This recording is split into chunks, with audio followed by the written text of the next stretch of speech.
C அந்த ராஜாதி ராஜாவா பாட்டு என்ன சாங், ராசாதி ராஜா, அந்த பாட்டுக்கு கோரியோகிராஃபரே வைக்கலன்னு நினைக்கிறேன். ஏன்னா அவ்வளோ பிரமாதமாக ஆடியிருக்கேன். டான்ஸ் பார்த்தீங்கன்னா அடே கப்பா, இப்படி ஒரு டான்ஸ் நான் எங்கேயுமே பார்த்ததில்லை. நல்ல வேளை நான் மைக்கேல் ஜாக்சன் செத்து போயிட்டேன். முதல் படம் கொக்குன்னு பேர் வச்சாப்புல, ரெண்டாவது படம் ஜோக்கர், இப்போ மயிலாட். பொறுப்புணர்ச்சி இருக்க தான் செய்யுது.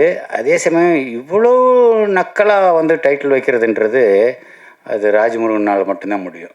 மாறி ஸ்டேஜில் பேரை சொன்னோடனே மாறி சொல்கிறாப்புல, கொஞ்சமாக 2 வார்த்தை கொஞ்சம் எக்ஸ்ட்ரா பேசுங்க. சரி ட்ரை பண்ணி பார்க்குறேன் பேசுகிறதுக்கு. ப்ரொடியூசர் பேர் அம்பேத்கர் குமார், படம் பேர் மயிலாட். நல்ல இந்த பாலாஜி சக்திவேல் படத்தில் வர்ற மாதிரி குட் காம்பினேஷனாக இருக்குது. சார், நீங்கள் வந்து தயாரிப்பாளர் சொல்கிறேன், இன்னும் 2 படம் வந்து ராஜ்முருகனை வச்சு படம் பண்ணிட்டீங்கன்னா கண்டிப்பாக உங்கள் ஆட்சியில் நீங்கள் அடுத்த மந்திரி ஆயிடுவீங்க. ஆக வேண்டிய கட்டாய சூழ்நிலைக்கா ஆளாயிடுவீங்க, அது நல்லா தெரியுது. ஆனால் 2 படம் பண்ணிடணும் நீங்கள்.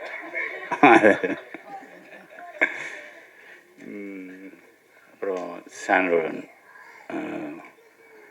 படம் பாட்டு கேட்ட வரைக்கும் எனக்கு ரொம்ப திருப்தியாக இருக்குது. நான் படம் இன்னும் பார்க்கல அப்படிங்கிறது இதனால் ரொம்ப கஷ்டமாக இருக்குது. ஆனால் படம் பார்க்கலைன்ற ஒரு ஒரு ஒரு குற்ற உணர்ச்சியே இல்லாத அளவுக்கு மாரி செல்வராஜ் வந்து மொத்த டீட்டெயிலையும் சொல்லிட்டாப்புல. ஸோ இது எவ்வளோ மரியாதைக்குரிய படம் அப்படின்றது மாரி செல்வராஜ் வாயிலேருந்து வந்துச்சுனால அது நிச்சயமாக தரமான படமாக தான் இருக்குன்றது என்னோட நம்பிக்கை. அப்புறம் சார் சொல்லிட்டோம் சார், வெங்கடேஷ் சார், நீங்கள் பேசி எனக்கு தெரியாது, நான் உங்களை பார்த்ததுக்கு முன்னாடி நீங்கள் பேசிகிட்டு இருக்கும்போது இவர் யாருன்னு சொல்லி கேட்டேன் மாறிட்ட. அவர் வெங்கடேஷ் டைரக்டர் 40 படம் பண்ணியிருக்கிறாரு அப்படின்னாரு. அது உண்மையா சார்? எனக்கு தெரியாது. ஓ 23 சார், மன்னிச்சுங்க சார், நான் உங்களுக்கு கவனிக்க விட்டேன். அப்புறம் உங்களை சொல்லவே வேண்டாம், நீங்கள் வந்து ரியலிஸ்டிக் ஃபிலிம் சின்ன பசங்களை வச்சுட்டு எவ்வளோ பிரமாதமான படம் பண்ணியிருக்கீங்க. ஞானவேலும் பேசுகிறாப்புல. குரு எங்கேயோ 2-3 இடத்துல பாட்டில் அடி வாங்கியிருப்பீங்கன்னு நினைக்கிறேன் மண்டையில். ஏன்னா அந்த எக்ஸ்ப்ரெஷன் அவ்வளோ துல்லியமாக இருக்குது. பாக்கி எல்லோரும் சினிமா நடிகர் மாதிரி அப்படின்னுவாங்க, கண்ணு சிமிட்டுவாங்க, எதுவுமே இல்லை. நிஜமாகவே அடி வாங்கின மாதிரி ஒரு எக்ஸ்ப்ரெஷன் கொடுத்தீங்க. அதுதான் இல்லாமல் நீங்கள் வந்து ஒரு ஜிகர் தண்டா படத்தில் போய் ஒரு இருக்கிற எல்லா குரூப்புக்கும் வந்து ஆக்டிங் கோர்ஸ் சொல்லி கொடுப்பீங்க. அப்படி ஒரு கேரக்டர் உண்மையிலே ரொம்ப அருமையாக இருந்துச்சு. அந்த ஒரு ஷாட் ரொம்ப பிரமாதம். அப்புறம் இது ராஜ்முருகனை சொல்லணும்னா மொதல் படம் குக்கு. நான் ஞானவேல் வந்தாப்புல என்னன்னு தெரில. நானும் லிங்குசாமியும் போயிருந்தோம் பூஜைக்கு. மத்தியானம் பூஜை வச்சுருந்தாங்க ஒரு ஆஃபீஸில். மத்தியானம் கண்ணன் வந்து விகடன் கண்ணன் வந்து சொன்னாப்புல பூஜை கண்டிப்பாக வந்துடுங்க, பஸ் கொஞ்சம் டைம் எடுங்க, ஒரு 4 மணி வரைக்கும் கொஞ்சம் பொறுத்துக்குன்னு வேற ஒரு விஷயத்துக்காக பொறுத்துக்கான்னு சொல்லி அடைக்க வச்சு கூப்பிட்டு போனாப்புல. அப்போ தான் லிங்குசாமியை பார்த்தது. அப்போ முதல் படம் கொக்குன்னு பேர் வச்சாப்புல, ரெண்டாவது படம் ஜோக்கர், இப்போ மயிலாட். பொறுப்புணர்ச்சி இருக்க தான் செய்யுது.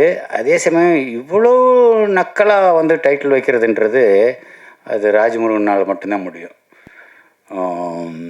அதுக்கப்புறம் சசி சொல்லணும்ல, மெய்யழகன் டைரக்டர் வந்திருக்கிறாரு. அவருக்கு படம் பார்த்தேன் சார், ரொம்ப பிரமாதமாக இருந்துச்சு. சசி அந்த ராஜாதி ராஜாவா பாட்டு என்ன சாங், ராசாதி ராஜா, அந்த பாட்டுக்கு கோரியோகிராஃபரே வைக்கலன்னு நினைக்கிறேன்.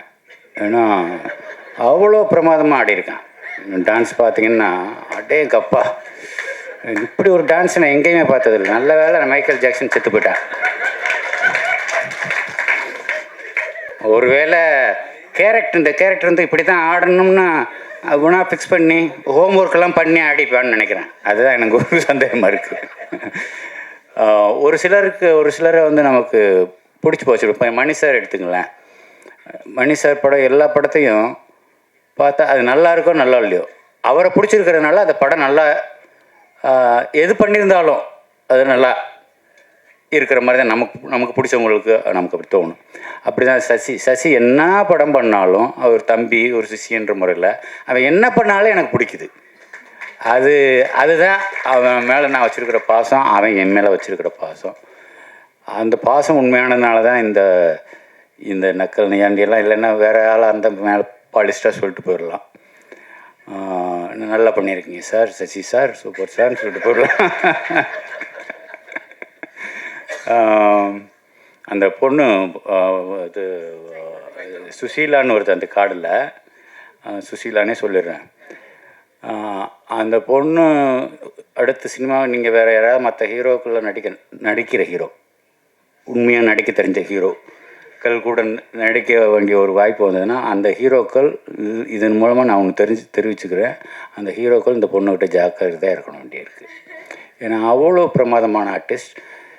ஒரு கன்னட படம் பார்த்தேன், சும்மா ஒரு செலெக்ஷனுக்காக பார்க்குறம்போது ஒரே ஒரு சீன் தான் பார்த்தேன். அதில் கிட்டத்தட்ட ஒரு 4 நிமிஷம் ஓடுது அந்த ஒரே காட்சி, ஒரே ஷாட். அந்த ஒரே ஷாட்டில் அவ்வளோ ஆக்ரோஷமான நடிப்பு. குட்டி குண்டியாக இருந்துட்டு இவ்வளோ தூரம் இவ்வளோ ஆக்ரோஷமாக நடிக்கிறாள் யார் இந்த பொண்ணு அப்படின்னு சொல்லி ரொம்ப ஒத்து கவனிக்க வேண்டிய அளவுக்கு அவளோட பெர்ஃபார்மன்ஸ் இருந்தது.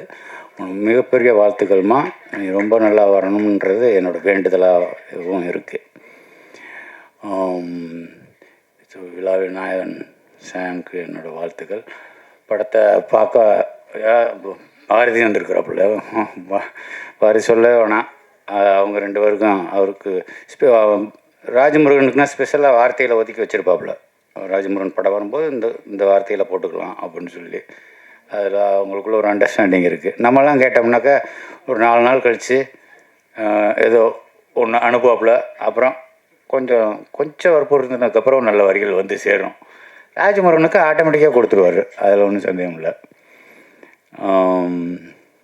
வேறு என்ன சொல்கிறது, மொத்தத்தில் இந்த படம் பார்க்கணும் அப்படின்னு ஒரு நம்ம ப்ரொடியூசர் வந்து தேட்டரில் பார்த்துக்கிறேன்னே 13ஆம் தேதி நைட்டு ஊருக்கு போகிறேன், தேட்டரில் பார்த்துக்கிறேன், இல்லை தனியாக பார்த்துருங்க சொல்லி கேட்டிருக்கிறாரு. ராஜமுருகன் நேற்று கூப்பிட்டும்போது போக முடியல, நான் ஊருக்கு போகிறதுக்குள்ளே கண்டிப்பாக நான் தனியாக பார்த்துட்டு உங்களை கூப்பிட்றேன் சார். அடுத்து உங்களை மந்திரியாகவே பார்த்துடலாம். ஸோ படம் சம்மந்தப்பட்ட அனைவருக்கும் என்னோட மனமார்ந்த நல்வாழ்த்துக்கள். ரொம்ப நன்றி என்னையை கூப்பிட்டதுக்கு.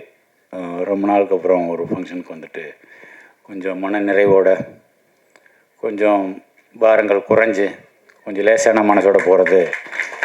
மாரி செல்வராஜ் அடிக்கடி சொல்கிறது, 4 பேரோட கலந்து பேசுங்க, தனியாக இருக்காதீங்க, தனிமையில் இருக்கிறாதீங்க. இப்போ போய் மேடையில் பேசுனீங்கன்னா கொஞ்சம் 2 வார்த்தை 4 வார்த்தை ஜாஸ்தி பேசுங்க அப்படின்னு சொன்னதெல்லாம் மாரி செல்வராஜ் வந்து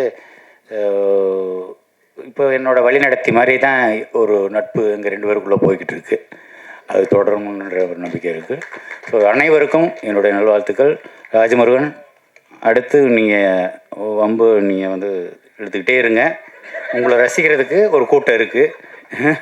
அதனால் நீ மயிலாடுன்னு வைங்க, ஜோக்கர்னு வைங்க, இனிமேலுக்கு கிணப்ப எது வச்சாலும் உங்கள் படத்தை பார்க்க வர்றதுக்கு தயாராக இருக்கிறாங்க ஜனங்க. வாழ்த்துக்கள். நன்றி.